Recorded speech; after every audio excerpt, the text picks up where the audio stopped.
in from a monument to the end of time, written with the late great Vincent Bridges. And we split the last chapter in two because it's too big. So we're going to finish that chapter today, which is a secret of, make sure I get the title right.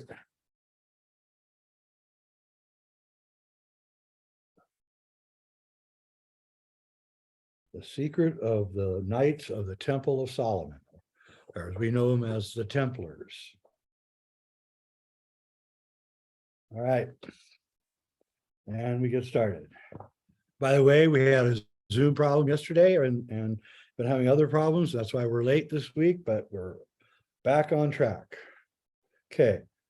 By the end of the second decade of the 12th century, most of the veterans of the First Crusade were dead. Godfrey de Bouillon, exhausted by his labors, died the year after the fall of Jerusalem in 1100. Peter the Hermit died in 1115, and Baldwin I, Godfrey's brother, followed him in 1118. Things were changing in the Outremer, the land beyond the sea, as the Franks called Palestine. Latin kingdoms, including Jerusalem, had been established from Syria to Gaza, but if they were to remain independent, it was time to look into their collective security. With that in mind, soon after his coronation, Baldwin II, cousin of Godfrey and Baldwin, legitimized the only standing army in the Holy Land. Not being a true feudal lord in the sense Europe understood it, the king of Jerusalem had only his personal retainers and whatever crusaders happened to be available with which to form an army. This left the kingdom of Jerusalem somewhat defenseless, as demonstrated by the Easter massacre of pilgrims by Turkish forces in 1119. As a reaction to this, Baldwin II turned to the only organized military force in the Holy Land, the militia of the Order of Our Lady of Sion, for protection. That this milieu du Christ existed before 1119 is shown by the reference to it in a letter from the Bishop of Chartres to Hugh, Count of Champagne, dated 1114.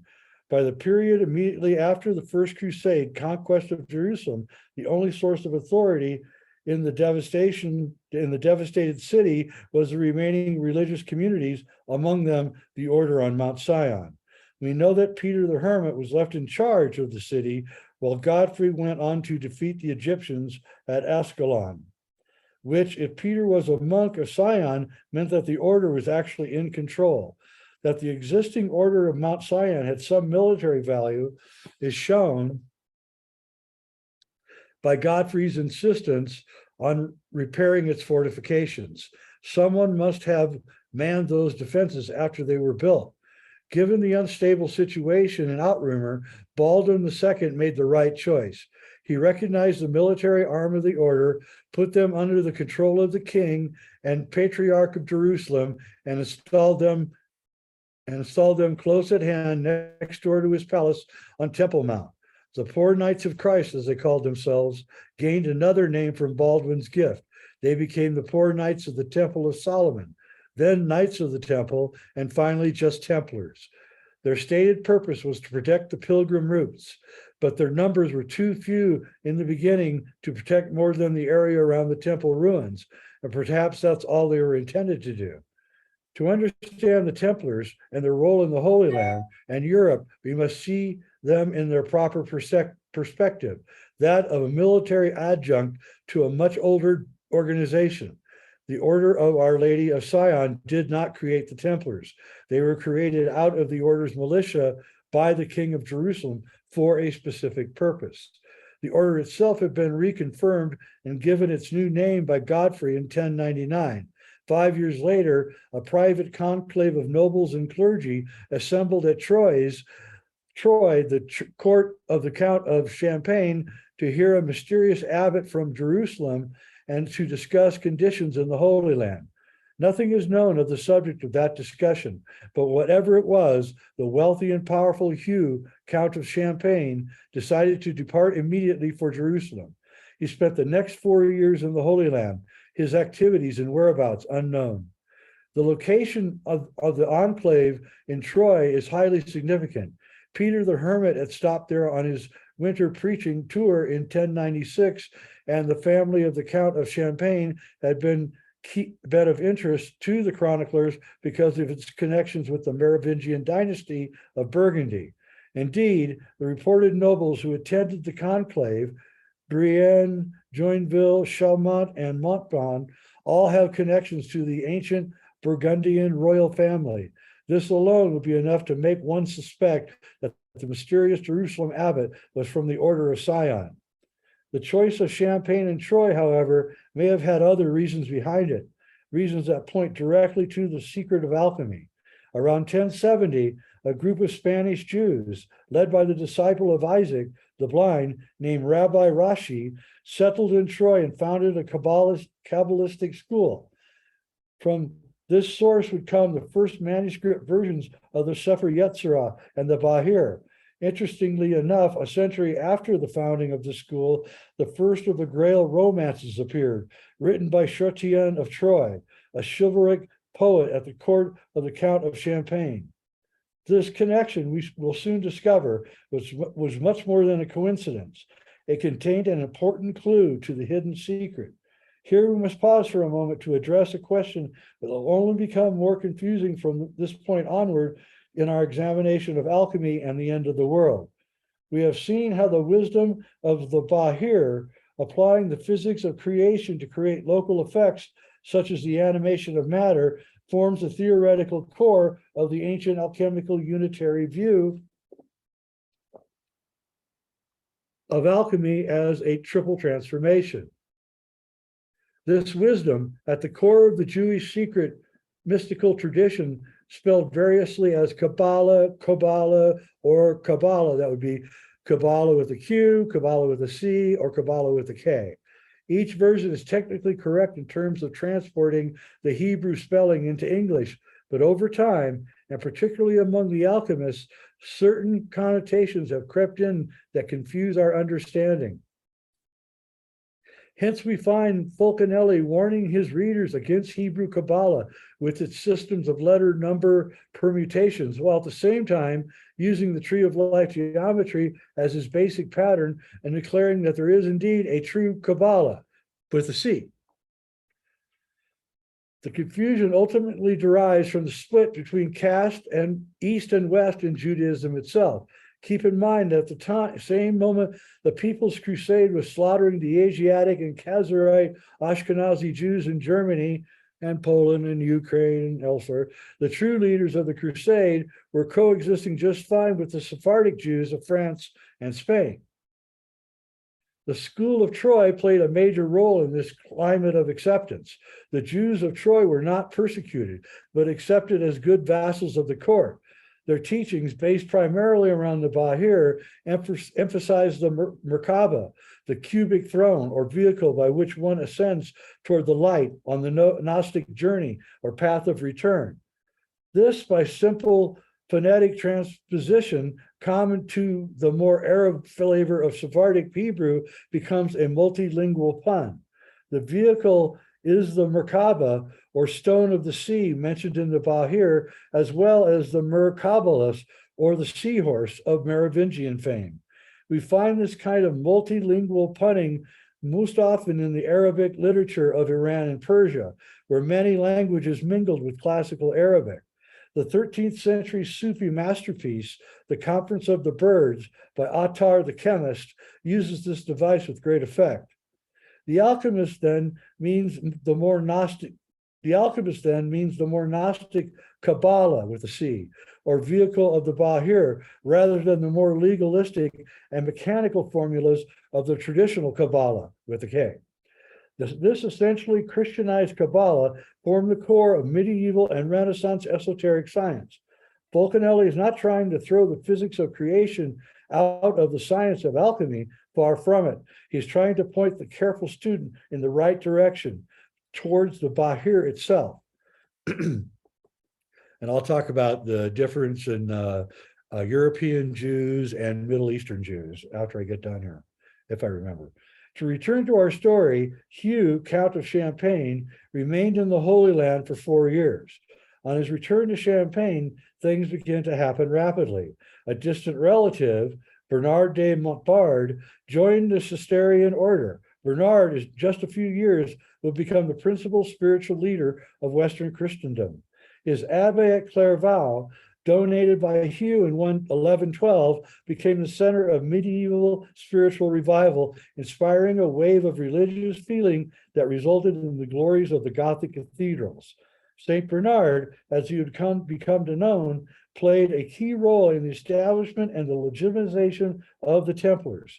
His uncle, André de Montbard, was one of the militia of Sion from which the Templars were formed. Hugh of Champagne himself wanted to return to the Holy Land and join the order's militia. The letter from the Bishop of Chartres in 1114 was part of an attempt to dissuade him. Apparently, his talents were needed in Champagne. It was not until 1124 that he officially joined the newly renamed Order of the Temple. By the time the Templars were solidly established with the support of a now wealthy and powerful Cistercian order headed by St. Bernard. In 1128, the Templars were reorganized by the Pope Honorius II and given a written rule or guide for their order by none other than St. Bernard himself. The council on which this occurred was held, of course, in Troyes at the court of the Count of Champagne. From these meager facts, we are forced to intuit the story. The order of the chroniclers on Mount Sion appeared to be the shadowy force directing the First Crusade, mostly through the activities and influence of Peter the Hermit. After the Crusades captured Jerusalem, the order, through Peter, was left in virtual charge of the city and its monuments and churches. As we have seen, Godfrey and Baldwin were beholden to Sion for their thrones, and therefore would have allowed the order free access to anywhere in the city they wanted to explore or excavate. Sometime during the 5 years from the conquest to the conclave in Troy, the order discovered the secret it had been seeking for over a century. Sion sent word of this discovery back to Europe, not to Rome or any of the other capitals, but to the one place in Western Christendom where an essentially Jewish discovery could be evaluated. Troy. Whatever this discovery was, it was so moved Hugh that he left for Jerusalem and spent 4 years in secret studying it. Immediately after his return in 1108, the wheels of power moved so that one of his adherents, the young Bernard of Montbard, became the head of an Orthodox monastic order. When Bernard joined the Cistercian, they were almost bankrupt.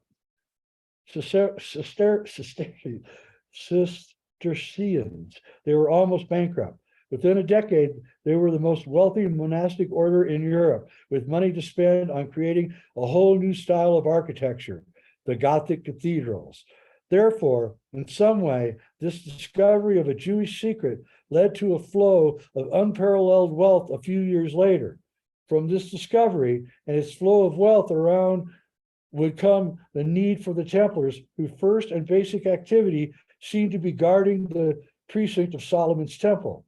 But the mere secret of the Bahir alone, even if it were an ancient Solomonic version, would not of itself produce a flow of wealth. Something else was required. As the later alchemists inform us, nothing can be accomplished in the great work without the right prima materia. It's just possible that what the Order of Sion found, perhaps in the ruins of the Temple of Solomon, was the best prima materia possible, a piece of the black stone, the meteorite from Mecca. Just possibly, this was the true rock of Sion, on which the kingdom of Jerusalem was founded.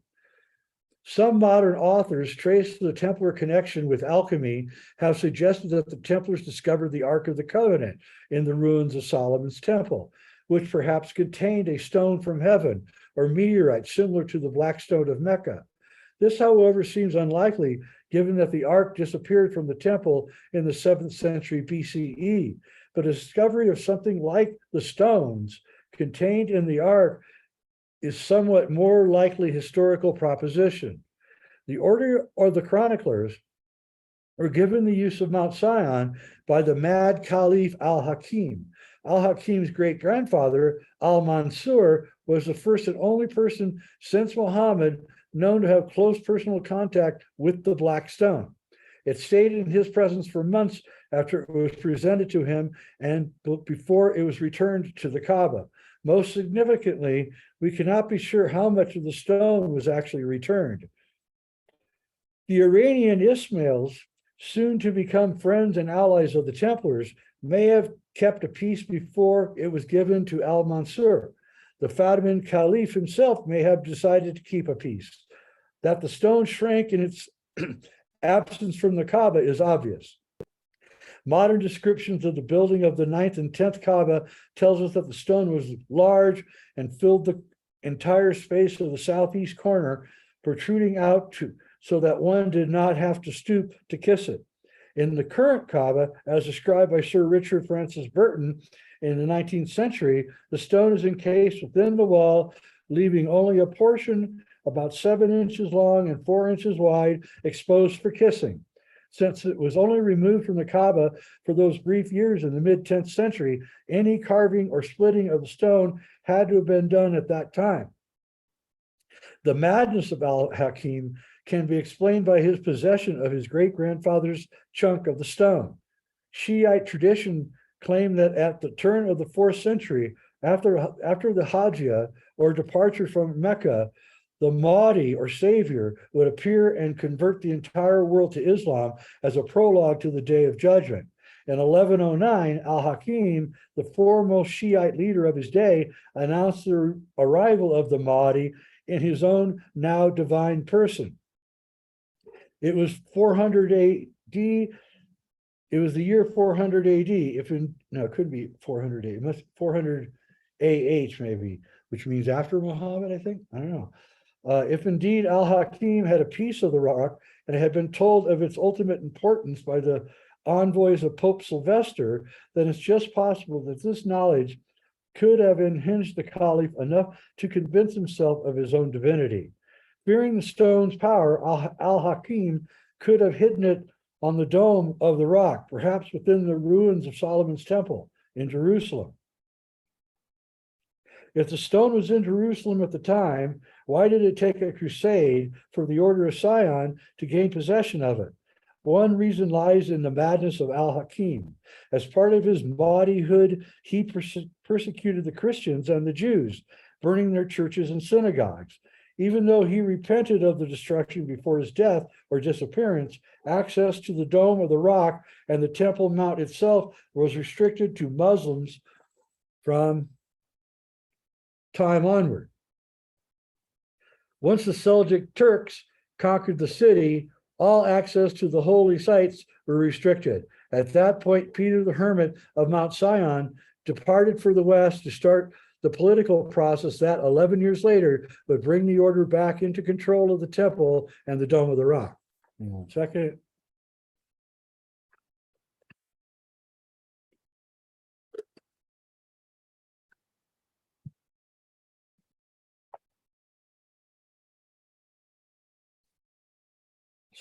Sometime between 1099 and 1104, the Order of Sion made at least 2 discoveries, either together or separately, in Jerusalem. The first was a test of the Bahir explaining the mechanics of the physics of creation and its application to the process of transmutation. The second could have been the Mad Caliph's piece of the black stone. Word of this discovery was sent back to France, where upon receiving the information, Hugh of Champagne and his entourage, possibly including a few Hebrew scholars, departed immediately for Jerusalem. Between 1104 and 1112, the Order of Sion completed his work and perfected the process of transformation. From 1112 onwards, money in the great quantities flowed back to France and into the coffers of St. Bernard's Cistercians. A power base was built on this wealth that forced Baldwin II to legitimize the military wing of the order in order to protect his throne. The Templars were formed to guard the source of this wealth, the alchemical processes that were perhaps being conducted in the cellars of the Great Temple. The Templars continued to gain power in Europe at the same time as the Cistercians were beginning their cathedral building program. Both of these movements were financed from mysterious sources, and both had connections to the Order of Our Lady of Sion. It is possible to see St. Bernard and the Cistercians as the spiritual and social portions of a great plan to revitalize Western culture. The Templars were the political and military components of that plan, protecting the secret and its source of wealth. The cathedrals, those vast alchemical monuments in stone, were designed to facilitate the new spiritual change necessary as a prelude to the coming 1,000 years of peace and prosperity. The history of the Templars from 1128 on is well documented and too familiar to need much further elaboration. By 1143, the Templars had become the exclusive military arm of the papacy and remained a powerful force in Outremer even after the fall of Jerusalem to Saladin in 1187. Holy Blood, Holy Grail suggests that the Order of Sion split from the Templars at the cutting of the elm at Gisors in 1188, and this seems accurate given the further history of both orders. The Order of Sion, after losing its abbey on Mount Sion, seems to have moved to France, with chapters in Orleans, Bourges, Paris, and Troyes. The Templars became the bankers and the financiers of the medieval world. In the early 14th century, they ran afoul of the greedy French king and his puppet of a pope and were persecuted as heretics. However, like the Order of Sion itself, the Templars refused to disappear. In the mid-1180s, as the shadow of Saladin lengthened over the Holy Land, a noble and Merovingian ancestry, Philip d'Alsace, Count of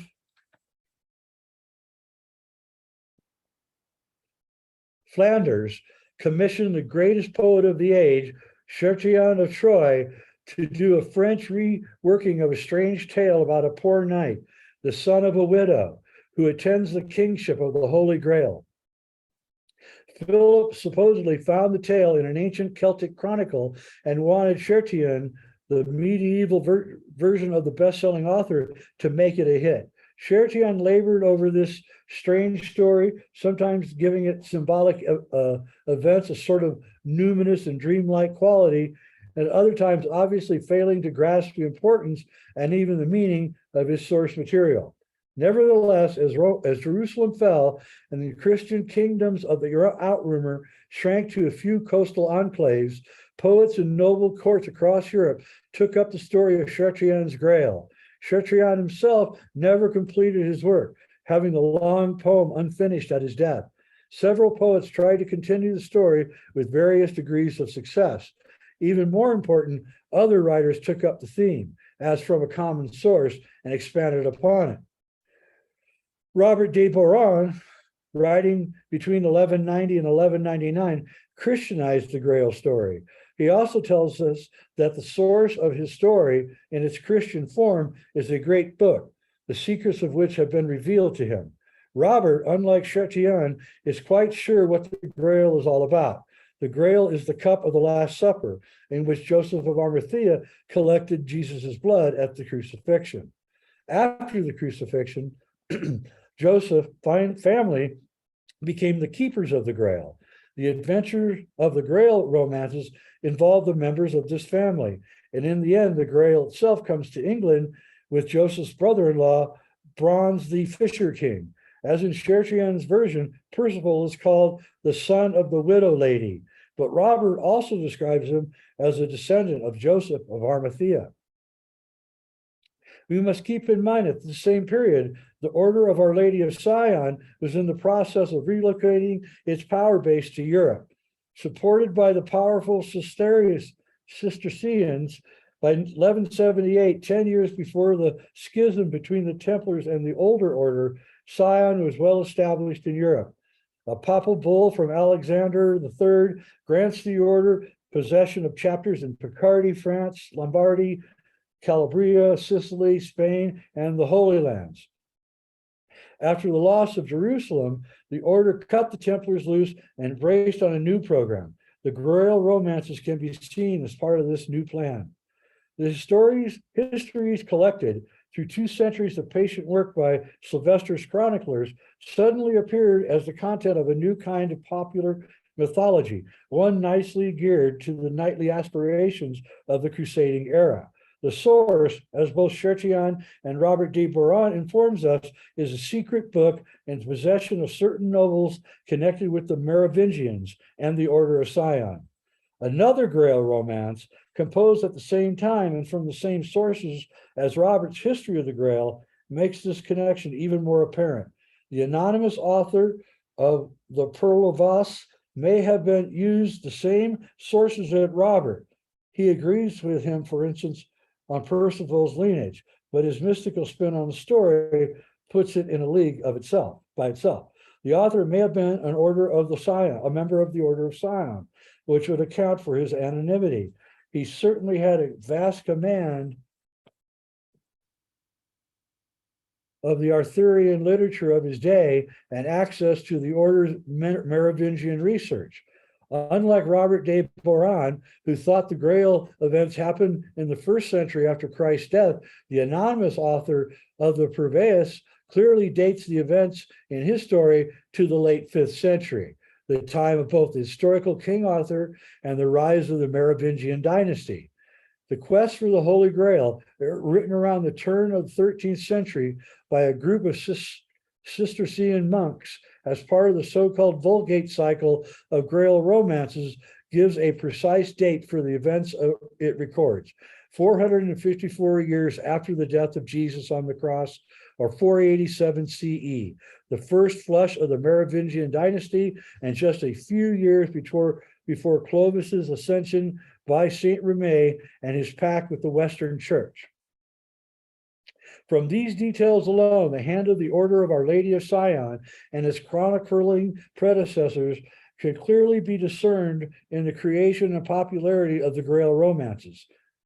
But the Pearl of Voss goes further by describing the keepers of the Grail secret in terms that any contemporary would immediately interpret as referencing to the Templars. The Castle of the Grail, we are told, houses the conclave of initiates dressed in white robes with red crosses and blazoned on their breasts. The Pearl of Voss are full of strange magical details that suggest its author's familiarity with the Kabbalah of the Bahir. The clearest example of this and most cogent to our investigation is Pearl of Voss' voyage to the Isle of Blessed Elders in the closing pages of the romance. In the otherworldly paradise, Pearl of Voss finds a magnificent tree with a fountain flowing out from its surrounded by 12 golden pillars. This axis mundi motif, the junction point between the Bahir and the later alchemical symbolism, as it is so much of the part of the book. The Grail appeared as a couple, an evolving series of 5 images, the last of which was the Grail Cup. The most significant of the Grail romances of Parsifal, of Wolfram von Aschenbach, written between 1200 and 1215, Wolfram minces no words in calling the keeper of the Grail Templars, and then goes to the heart of the mystery by describing the Grail as a miraculous stone. This lapis extilis, a pun which suggests the exalted stone of Matthew, as well as the stone which fell from heaven, and even the lapis elixir of the alchemical philosopher's stone, has miraculous powers, including healing, nourishment, and the ability to communicate its wishes. Wolfram claimed to have learned his tale from one Gizi or Guyot of Provence, which in turn learned it from a recovered manuscript from Toledo in Muslim Spain. This source, according to Wolfram, is the manuscript of Elegantus, a heathen astronomer living roughly at the same time of the Exodus from Egypt, or about 1200 years before the birth of Christ.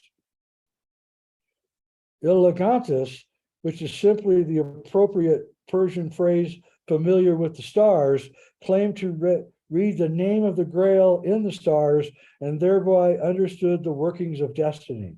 He also claimed that the astral destiny focused on the family of Christ and his descendants. Guillotte augmented this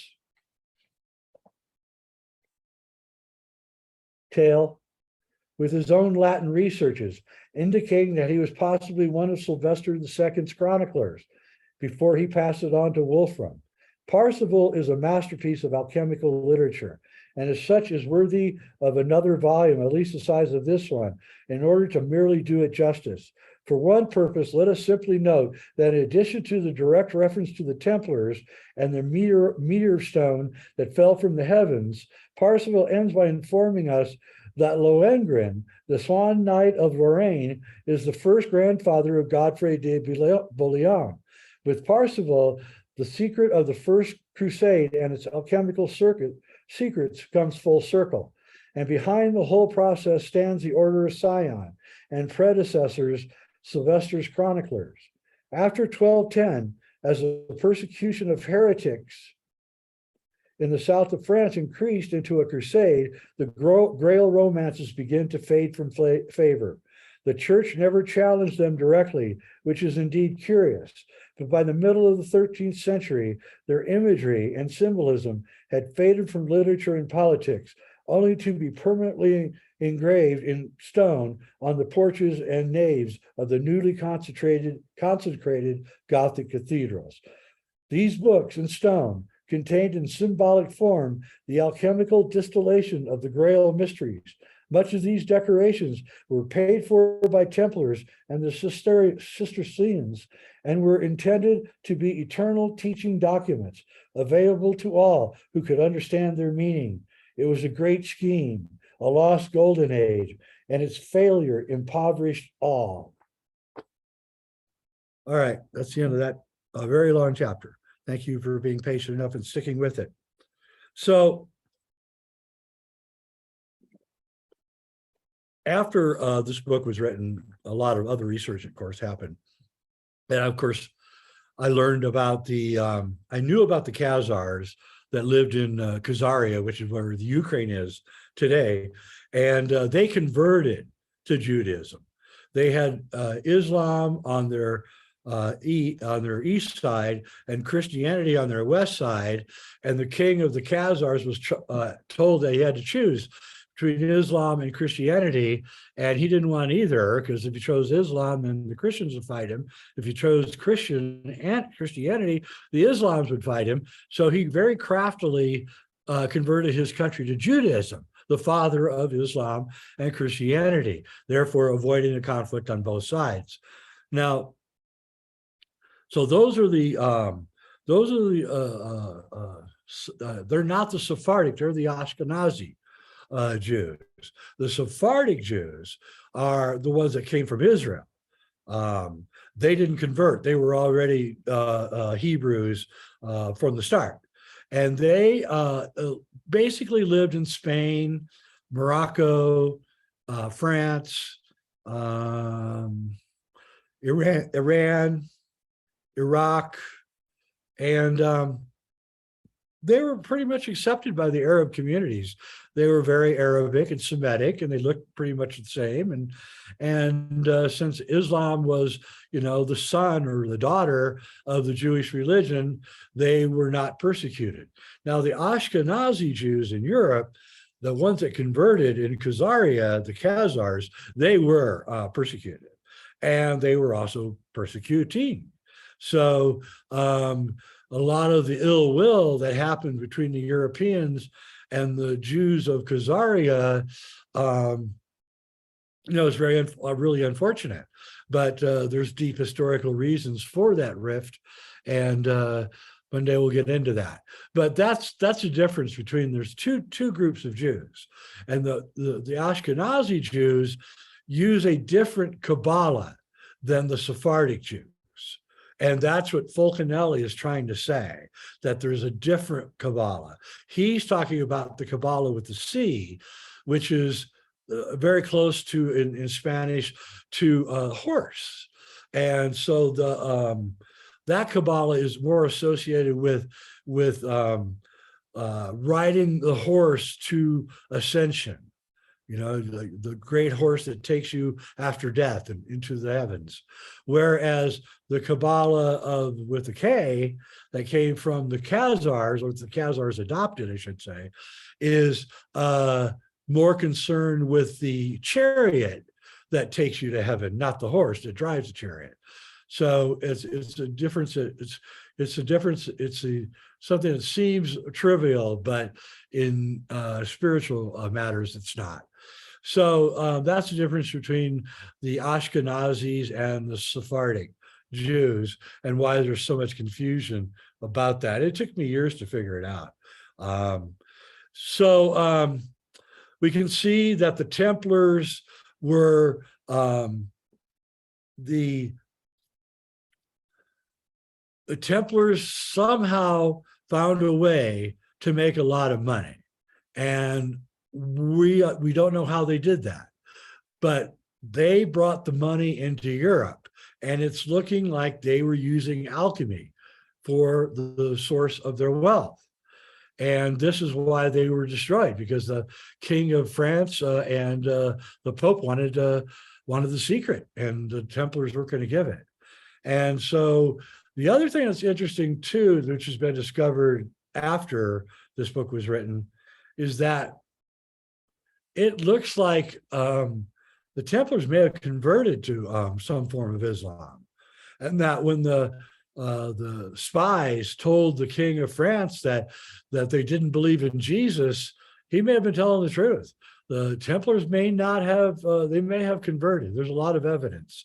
There's some books that have been written recently which show that the Templars may have been some sort of secret Islamic order.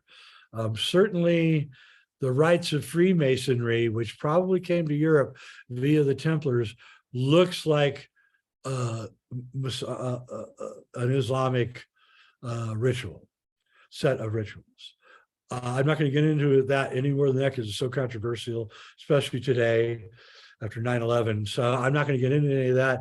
Just bringing it up because it's very interesting. All right, that's it. I'm done. And thanks for watching. Hit like and subscribe, tell your friends, and keep studying in alchemy. Keep studying your alchemy. I'm Jay Widener. Thanks for watching.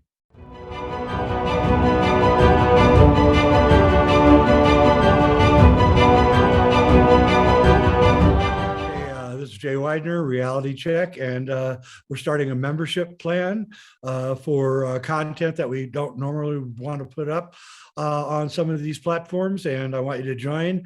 We're not going to stop doing the regular shows. We're just adding content.